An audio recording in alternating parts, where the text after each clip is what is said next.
Sumainyo ang Panginoon at sumainyo. Hindi na umago yung salmo natin sa araw na ito. Mapalad ang araw sumusunod sa utos ng buong mahal. Lahat naman tayo ay gustong sumunod sa utos ng Diyos. Pero kinakailangan natin ng mas malinaw na pagpipilay para higit natin pakilabangan yung biyaya ng pagsunod sa kalooban ng Diyos.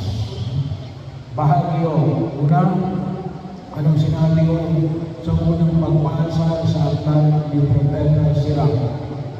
Kung gusto mo. Yan ang sabi ni Propeta Sirach, kung gusto mo. Ibig sabihin, yung pagsunod o hindi pagsunod, nasa kapangyarihan natin. Isa kong bigaya na minsan sinasabi na natin na kung minsan hindi natin pinapaalala yung tinatawag ng kalayaan na pumili. Free will. Kasi kung yan, sabi natin, ibang nalang hindi gawin ng Diyos natin, pasutin na lang, pinipin na lang ang tao na sumunod sa kanyang kalooban para mahalin sumusunod. Hindi yun. Kasi yun ay isang biyaya na pinagkatuwa ng Diyos at nirespeto ng Diyos. Yung biyaya na yan, ng alin, ng kalayaan ng pumili. Gusto ng Diyos natin, kapag pumili natin siya, ay malaya. Hindi pili. Ano ang sabi ng mga tanda? Hindi masarap ang inog sa pili. So bahagi yun ang sabi ng ating kalimutan. Consent. Bagaman sabi natin sa pagkilos natin sa pili na ito, gawa siya ng kanyang environment, gawa yan ng kanyang pamilya, gawa yan ng kanyang pinag-aralan, gawain ng mga kasamang mga tao kasama niya. Tama. May epekto yun. Pero, ang pagkilos ay alin. Higit sa lahat, nakasalalay. Kaya, magandang sila ng Sirach. Ang sabi niya, no? Nasa harapan mo ang tubig o ang apoy. Ang buhay o ang kamatayan. Anong kukunin mo? Bahagi mo. Pagkakataon. Kaya napakahalaga na makikita natin at kinakailangan lalo-lalo na sa mga magulang na sinasanay ninyo yung inyong mga anak na magkaroon ng malayang pagpili. Hindi pwede na rin. Sabi nga ako sa unang pagbasa yung alin, yung edad ng karunungan, age of reason. Parang sa ating mga Katoliko, kapag sinabi natin age of reason, 7 years old, dapat 7 years old, alam nila kung ano yung mali at ang tama. Ang kinakailangan yung turuan natin, maging responsable. Kaya ngayon huwag kayong magtaka kung bakit malalakas ako, mga ito, mga nangurakot sa likuran, bakit malalakas ako, nasama yun eh. They can get away with it. Hindi naturuan ng maging responsable. Bakit ganyan kalaki yung kanilang pinangurakot? Hindi naturuan na later on, pag usahan mo, yung ginawa kong maluma, bahagi yun, pagkakataon, na alin, hindi mo pwede sabihin na, sabi yung ni boss, kaya nga maliwan, kung gusto mo, ikaw ang pwede pumili. At you will be responsible. Kaya magkasama yun, no? At bahagi mo yun, ang kinakailangan natin ituro sa mga susunod na mga generasyon. Yung pagpili, malayang pagpili sa utos ng Diyos. Pangalawa, panyayang yung pinapahayag sa amin ng publika pag-alin bakit pa natin pinipili yung na kailangan din namin na mag-aral. No? May knowledge, kinakailangan namin maintindihan. Kaya yung sabi ni San Pablo, sa mga taga-Korinto, sa kanyang sulat na rin, naunawaan naman ng tao. No? Hindi nila ipapalo sa prosesos. Bahagi yun. Bakit ito bahagi mo sa mga natin? Napakalagay mo rin, sinabi mo, yung kaalaman sa Espiritu. Yung marinig namin yung discerning the Spirit, yung kung tawagin natin ay conversation in the Spirit. Sapagkat anong Espiritu ang sinusunod mo? No? Alam nyo kasi, makita namin ang demonyo, mapansin lang yan. Hindi yan naman magpapakita ng isang may Hindi. No? Magpapakita yan, magandang babae, mas mula ng lalaki. Bahagi nyo na huwag natin ang nangyayaman. Sabi nga natin, ang demonyo, kaya ako, pumipili tayo sa kasalanan kasi ang akala natin natin, maganda, mabuti. Apparently, akala natin, ikabubuti natin. Hindi natin alam natin, niloloko tayo. Ini-stop tayo ng demonyo na nangulusin. Bakit? Hindi natin malaman kung aling espiritu ang tumikilos.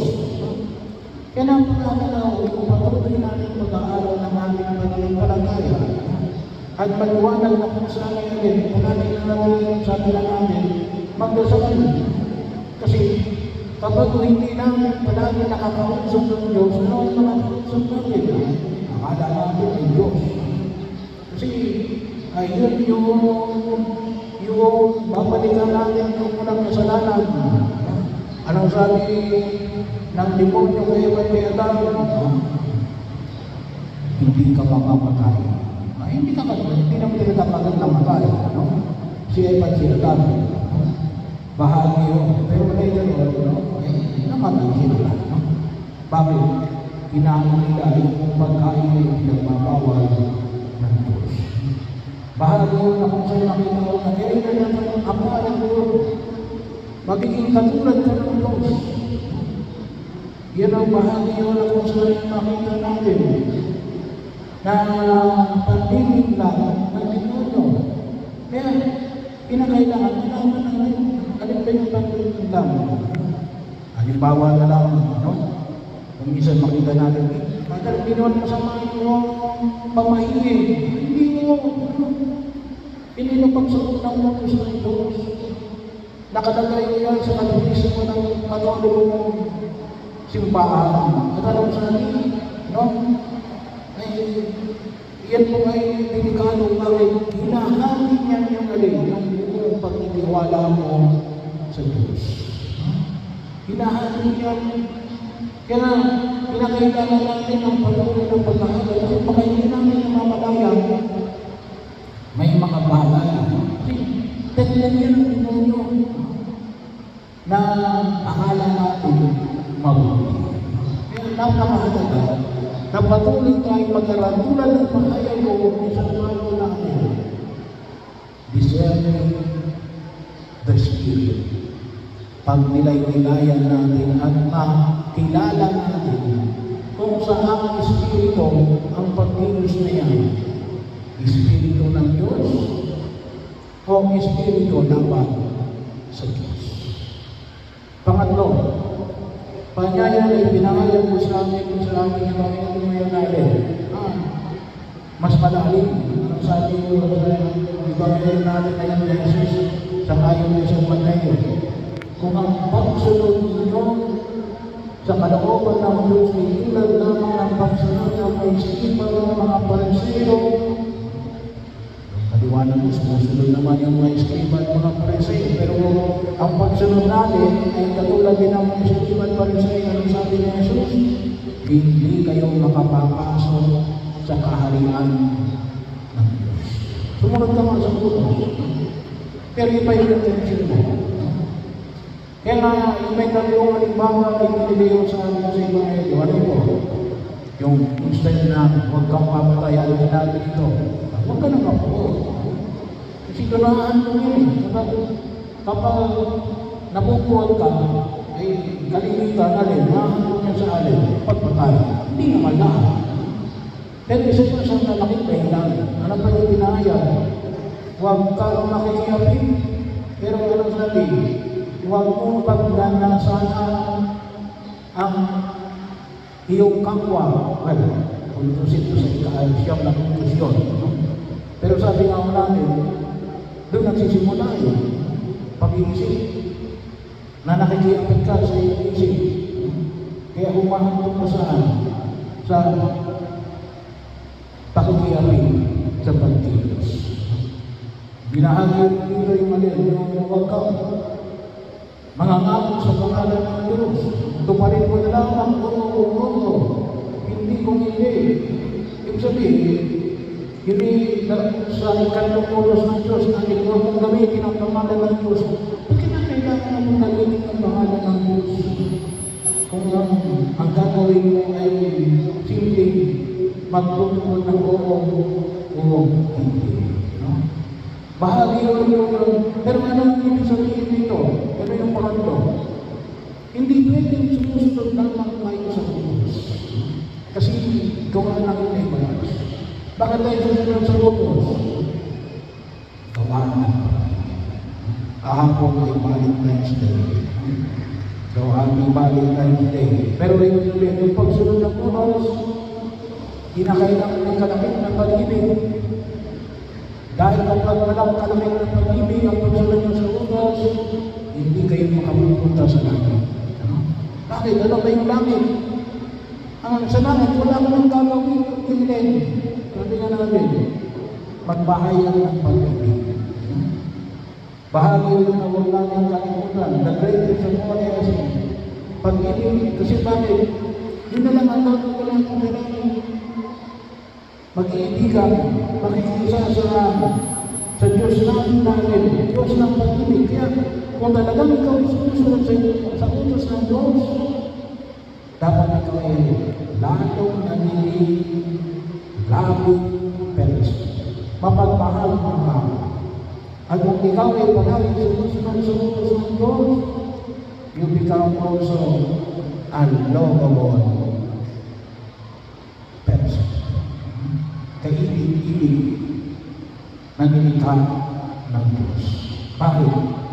Kasi nagiging katulad na kawangis at kamukha ng Diyos. Saan yung magiging kawangis at kamukha ng Diyos?